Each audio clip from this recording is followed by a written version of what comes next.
জননীম শারদাম দেবীম রামকৃষ্ণম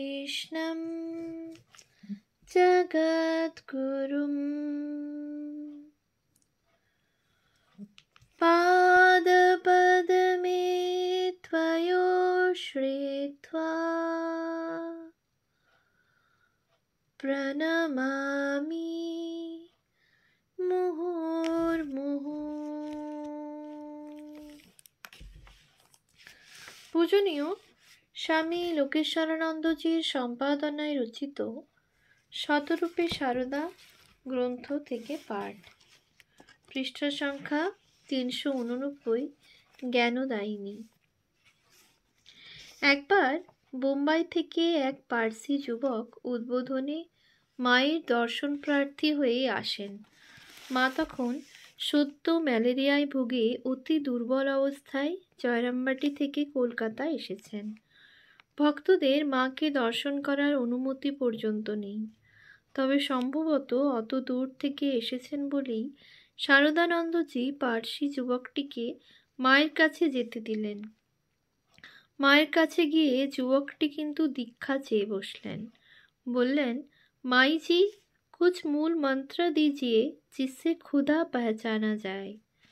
সেবক রাসবিহারী মহারাজ স্বামী অরূপানন্দ প্রমাদ গুনলেন। মাকে বললেন, সে কি, কাউকে দর্শন পর্যন্ত করতে দেওয়া হয় না?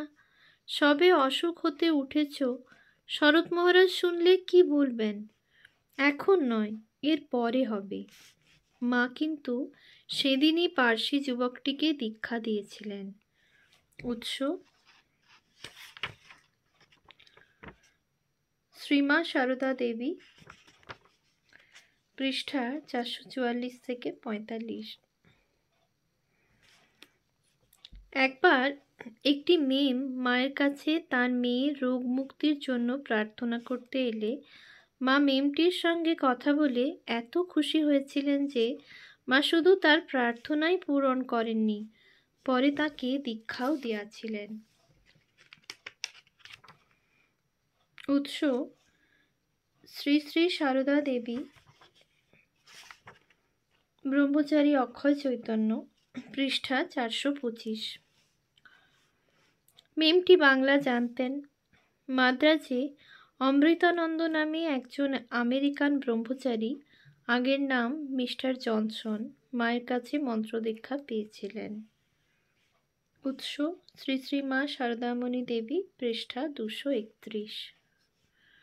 ডাক্তার হ্যালক ও মিস গ্রে, পরে মিসেস হ্যালক নামে মায়ের আরও দুজন আমেরিকান শিষ্য ছিল।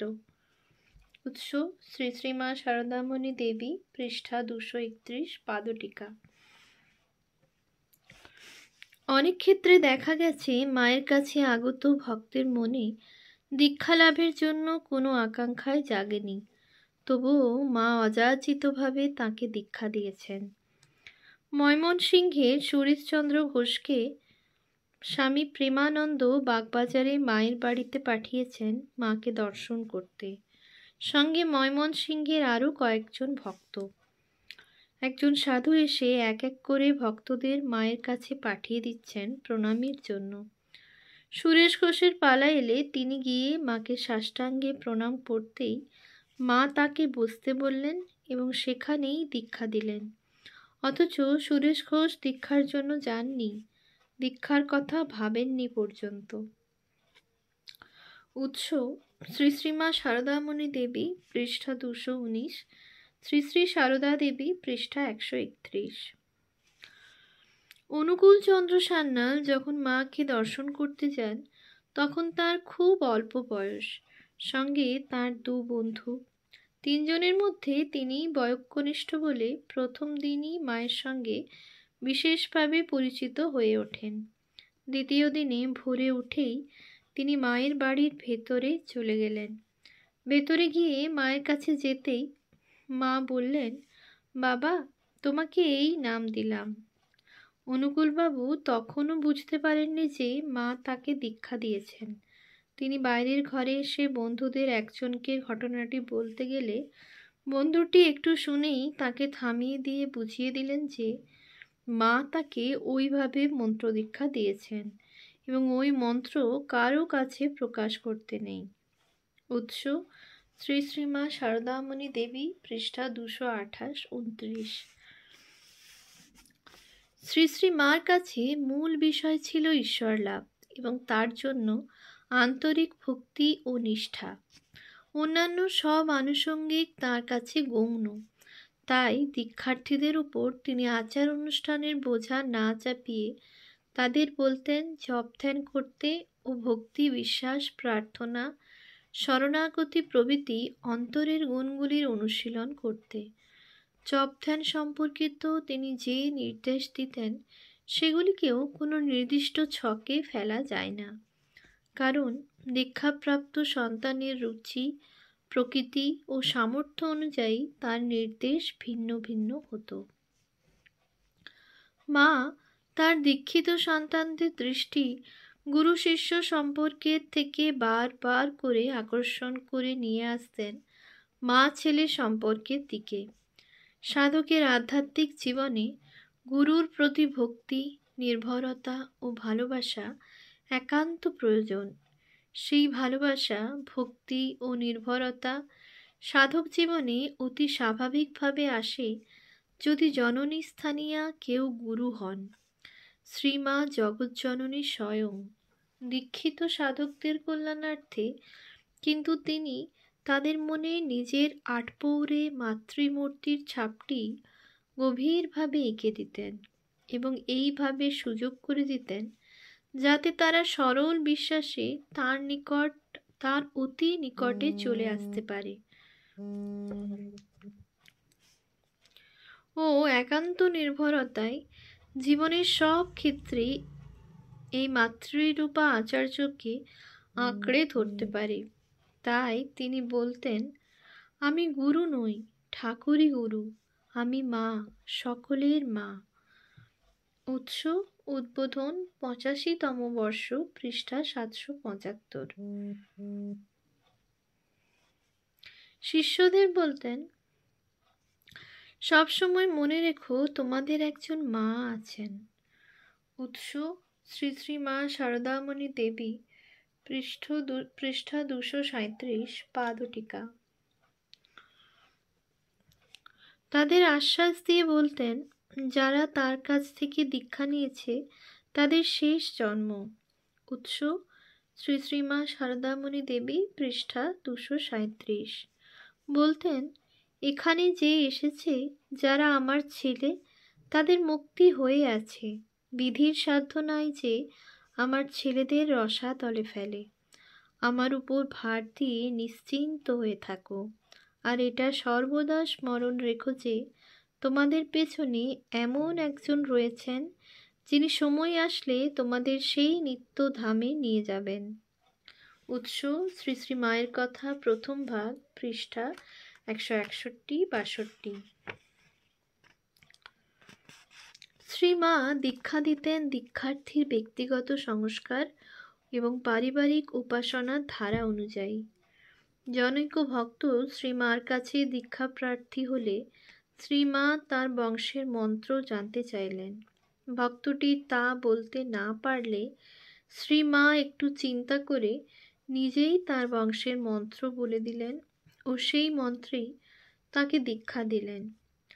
আর একজন ভক্ত শক্তি মন্ত্রের প্রার্থী হলে শ্রীমা তাকে বলেন, তোমার ভেতর তো রামকে দেখছি, তোমাদের বংশের সকলে কি রাম মন্ত্রের উপাসক? রাম আর শক্তি তো অভিন্ন, তবে আর রাম মন্ত্র নিতে ক্ষতি কি? উৎস: শ্রীমা শারদা দেবী, পৃষ্ঠা 450। সত্যি ওই বংশের সকলে রামচন্দ্রের উপাসক ছিল।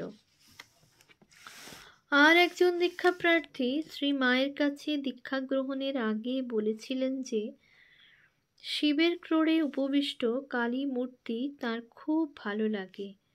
দীক্ষার্থীর অন্তরে হয়তো বাসনা ছিল যে শ্রীমা তার কথা শুনে শিব ও শক্তি উভয়েরই বীজ মন্ত্র দেবেন, কিন্তু জ্ঞানদায়িনী শ্রীমা জানতেন যে সূর্যরশ্মিকে ছেড়ে সূর্য যেমন থাকে না, মনির জ্যোতিকে ছেড়ে যেমন মনি থাকতে পারে না, তেমনি শিবকে ছেড়ে শক্তি কিংবা শক্তিকে ছেড়ে শিব কখনো থাকতে পারেন না। দুয়ের মধ্যে অভেদ সম্বন্ধ। শ্রীমা ওই দীক্ষাপ্রার্থীকে বললেন, শক্তি কি বাবা? কখনো শিবকে ছেড়ে থাকেন? তোমাদের শক্তি মন্ত্র। এই বলে শক্তি মন্ত্রে তাকে দীক্ষা দিলেন। মন্ত্র লাভের সঙ্গে সঙ্গে ভক্তটির মনে হলো তার শরীরের ভেতর দিয়ে যেন তড়িৎ প্রবাহ বয়ে চলেছে। সারা শরীর তার কাঁপতে থাকে। মন্ত্রের সত্যতা সম্বন্ধে তার আর কোনো সন্দেহ রইল না। উৎস: শ্রীমা সারদা দেবী, পৃষ্ঠা 451। দীক্ষাপ্রার্থীর ব্যক্তিগত সংস্কার এবং বংশের সংস্কার ভিন্ন হলে মায়ের স্ফটিক স্বচ্ছ চিত্তে যে সত্য উদ্ভাসিত হতো তাকেই তিনি প্রাধান্য দিতেন। উৎস: শ্রীমা সারদা দেবী, পৃষ্ঠা 451। শ্রীমা দীক্ষাপ্রার্থীদের জন্য যেভাবে ইষ্ট নির্বাচন করে দিতেন তা পর্যালোচনা করলে পরিষ্কার হয়ে ওঠে যে তিনি সর্বদাই জানতেন যে একই ভগবৎ সত্তা বিভিন্ন সাধকের রুচি ও প্রকৃতি অনুযায়ী বিভিন্ন দেবদেবী মূর্তিতে প্রকাশিত। যে কোনো নাম ও রূপ ধরেই সাধক শেষ লক্ষ্যে উপস্থিত হতে পারে। শ্রী শ্রী মায়ের প্রত্যক্ষ ও পরোক্ষ ইঙ্গিতে অনেক ভক্তই বুঝতে পেরেছিলেন শ্রী মা ও ঠাকুর স্বরূপত অভেদ। পূর্ব অবতারের শক্তিরূপে যারা এসেছিলেন সেই শক্তি এবার শ্রী রামকৃষ্ণ লীলায় জ্ঞানদায়িনী সারদা। শুধু তাই নয়, তিনি স্বয়ং মহামায়া। কালী, দুর্গা প্রভৃতি শক্তির বিভিন্ন রূপ বস্তুত তাঁরই এক একটা দিক। শ্রী রামকৃষ্ণ মহাসমাধির পূর্বে জগতের মানুষের দায়িত্ব শ্রী মায়ের হাতে দিয়ে বলেছিলেন, অর্থাৎ তিনি নিজে আর কি করেছে তোমাকে এর অনেক বেশি করতে হবে। উৎস: শ্রীমা সারদা দেবী, পৃষ্ঠা 134। শ্রীমা পরবর্তীকালে ঠাকুরের নির্দেশ মতো সেই অনেক বেশি কাজ করেছেন পরম যত্নে, নিপুণভাবে। সেই অলৌকিক কৃপা বিতরণের কালে মা একবার বলেছিলেন তিনি শ্রী রামকৃষ্ণ নিয়েছেন সব বাছা বাছা ছেলে কটি, তা আবার এখানে মন্ত্র টিপে ওখানে মন্ত্র টিপে, আর আমার কাছে ঠেলে দিয়েছেন একেবারে সব পিঁপড়ের সার। উৎস: শ্রী শ্রী মায়ের কথা, দ্বিতীয় ভাগ, পৃষ্ঠা 367। মানদাশঙ্কর দাশগুপ্ত লিখেছেন, এই পিঁপড়ের সারের জন্যই মার দয়ার শেষ বা চিন্তার অবধি ছিল না। ইহারা কেহ ঈশ্বরকোটীয় না বা অন্য কোনো দিব্য গুণেও বিভূষিত নয়, অতি সাধারণ মানুষ, সাধারণ দোষ গুণ পাপ পুণ্যের অধীন।